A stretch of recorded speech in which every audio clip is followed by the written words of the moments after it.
Thank you, Selanjutnya Mak. ada Ibu Anessa Paramita dari PT Bara Alam Utama. Silakan Bu Anessa. Ya, Ibu Anessa. Iya, selamat Ya. selamat siang, Pak, Bu. Selamat siang, Ibu. Mau tanya soal PKWT ini, kalau yang berdasarkan PP sekarang ini, itu kita boleh ya perpanjang yang PKWT kedua itu lebih lama dari PKWT pertama?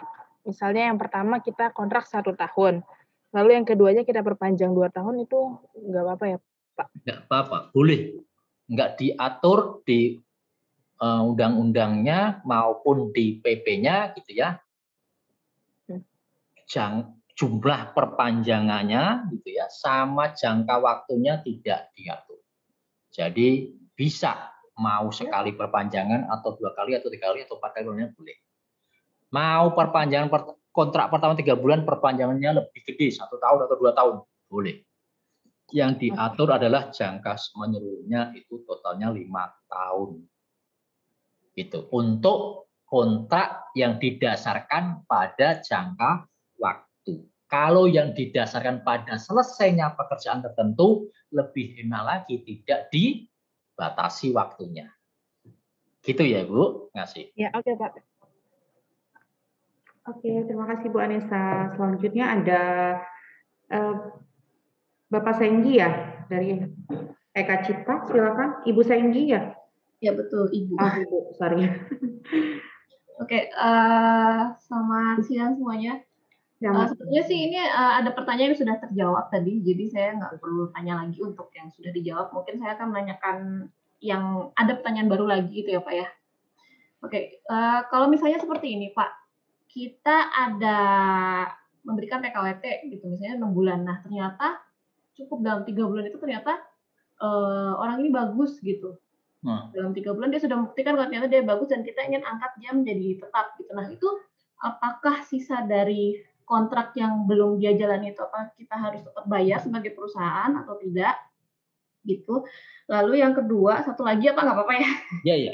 Kalau misalnya yang tadi seperti yang apa namanya pekerja misalnya ada yang kabur gitu Pak tadi kan, karena kan dia harus membayar juga ke perusahaan seperti itu. Nah, boleh nggak sih kita dari pihak perusahaan, karena ini pengalaman saya juga sebagai HR di sini, kalau kabur-kaburan gitu tuh susah gitu untuk nge-track-nya. Nah, kalau misalnya saya memberikan saya minta dari keluarga untuk menjadi penjamin dan ada tanda tangan surat perjanjian bermaterai gitu, seperti itu boleh nggak Pak? Gitu sih. Terima kasih.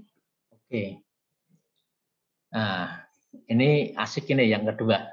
Kita kupas setelah ini deh. Yang pertama dulu terkait dengan tadi, kalau mau kontraknya PKWT-nya 6 bulan atau 1 tahun, tapi belum sampai 6 bulan atau belum ada sampai 1 tahun, tengah-tengah atau sebelum setengahan gitu, karena bagus terus mau diangkat, boleh nggak? Boleh, boleh saja. Terus sisa upahnya harus dibayarkan nggak untuk jangka waktu sisa kontrak itu? Enggak. Sisa kontraknya itu enggak. Tapi kompensasi yang PKWT-nya tadi dibayarkan. Kompensasinya tadi 6 bulan gitu ya, terus 3 bulan udah diangkat. Jadi upahnya yang 3 bulan nggak dibayarkan, karena sudah menjadi karyawan tetap. Upah dibayarkan kalau kemudian dia kalau dia putus. Kan gitu ya. Berarti saya tidak, sebagai perusahaan tidak ada kewajiban untuk membayar dari sisa itu ya Pak ya berarti ya? Ya sisa gaji itu nggak ada kewajiban. Tapi kalau mau bayar ya itu kan tabungan surga Bu ya. Tidak ada kewajiban. Aturannya begitu. Tapi yang kompensasi berakhirnya PKWT wajib. Yang tadi, yang 3 bulan di awal tadi yang kerja PKWT tadi itu, karena sudah berakhir gitu kan ya, nah itu wajib diberikan. Berapa itu? Tadi, masa kerjanya berapa? Oh 3 bulan, dibagi 12, 3/12 kali upah sebulan. Jadi 1/4 bulan upah lah kira-kira gitu. Nah itu wajib kompensasi. Namanya wajib, berarti menjadi haknya pihaknya satunya kan gitu kan ya. Wajib. Kalau dari sisi yang wajib kan berarti harus menjalankan, harus memberikan. Tapi yang menjadi hak tadi, yang menerima hak, mau terima atau tidak, itu terserah yang menerima. Kalau kemudian menerima, udahlah Bu, karena saya sudah terima kasih, saya diangkat menjadi karyawan tetap, saya melepaskan hak saya untuk menerima uang kompensasi, saya nggak usah dibayar uang kompensasi, terima kasih banyak. Gitu, ya boleh saja. gitu ya. Jadi Berarti kan dia punya hak juga kalau misalnya, oh saya mau selesaiin dulu biar saya dapat kompensasi baru saya jadi tetap kalau gitu. Dia juga bisa berkata seperti itu berarti Pak. Gimana? dia mau nyelesaikan dulu, bisa aja, bisa. Misalkan Pak kan harus selesai dulu, kita selesaikan dulu deh. Ya, dari sisi formal gitu bisa. Ya, dari sisi formal karena memang perjanjian kerja itu harus sampai dengan saya gitu. Dari sisi formal bisa. Tapi dari sisi material apakah iya orang diberikan yang tadinya makannya, mohon maaf nih, yang megang rambak terus dikasih pizza gitu. Masa ya, nanti dulu lah. Pizzanya nanti aja lah. Saya tak habiskan rambak dulu deh. Dalam ranah ketenaga kerjaan ya. Jarang sekali.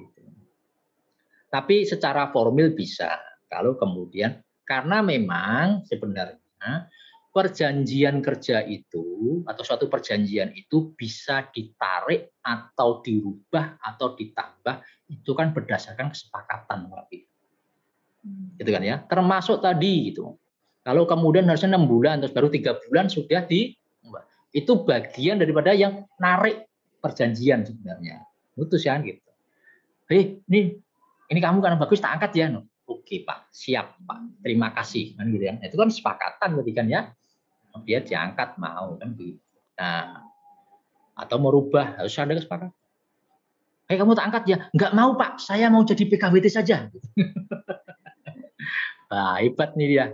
Jadi PKWT.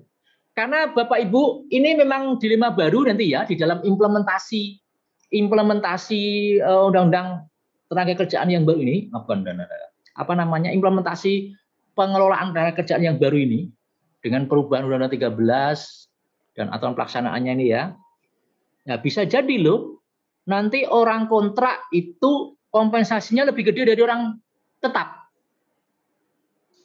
Kenapa begitu? Nah, ini salah satu kebijakan pemerintah untuk kebijakan regulator untuk memberikan perlindungan pada pekerja kontrak. Filosofinya atau landasan psikologisnya yang itu adalah agar si pengusaha itu tidak berjuang semaksimal mungkin pakai kontrak. Agar tidak menjadi karyawan tetap gitu ya. Kan saat ini kalau bisa dalam tanda petik kan bisa kita lihat begitu kan. Perusahaan berjuang semaksimal mungkin dengan kali aturan-aturan agar karyawan itu tidak menjadi karyawan tetap kan gitu. Karena apa? Karena jadikan tetap nanti PHK-nya susah, terus memberikan pesangon kan begitu kan ya. Nah, pakai kontrak saja. Nah, maka sekarang kontrak diberikan itu kompensasi dan itu bisa jadi loh, itu nilainya akan lebih gede. Oke, nah, coba contoh, kalau orang kontrak 5 tahun, berarti kompensasinya berapa? 5 bulan upah. Ya kan? 5 bulan upah. Kalau orang yang tetap 5 tahun, oke, katakan di PHK, apa? 6 bulan upah sangunnya. 6 bulan upah. Oke, 6 bulan upah ditambah penghargaan masa kerja, berapa? 5 tahun, 2 bulan. Berarti dapat 8 bulan upah. Oke, itu 5 tahun Mas Witan. Kalau kemudian orang yang sudah 9 tahun,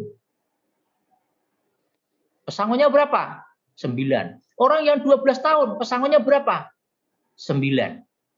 Ya, kalau kontrak tadi 5 tahun, selesai, dapat 5 bulan. Kontrak lagi 5 tahun, nanti katakan gitu, 5 bulan, sudah 10.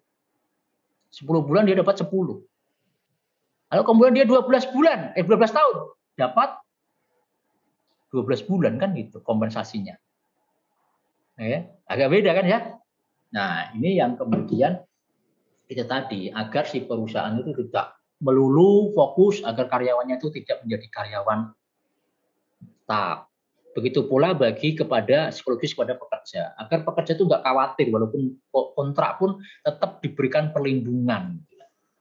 Jadi nggak selalu kemudian mempermasalahkan status kontrak, terus berjuang di surat pekerja, memperjuangkan perubahan statusnya dari kontrak menjadi tetap kan gitu.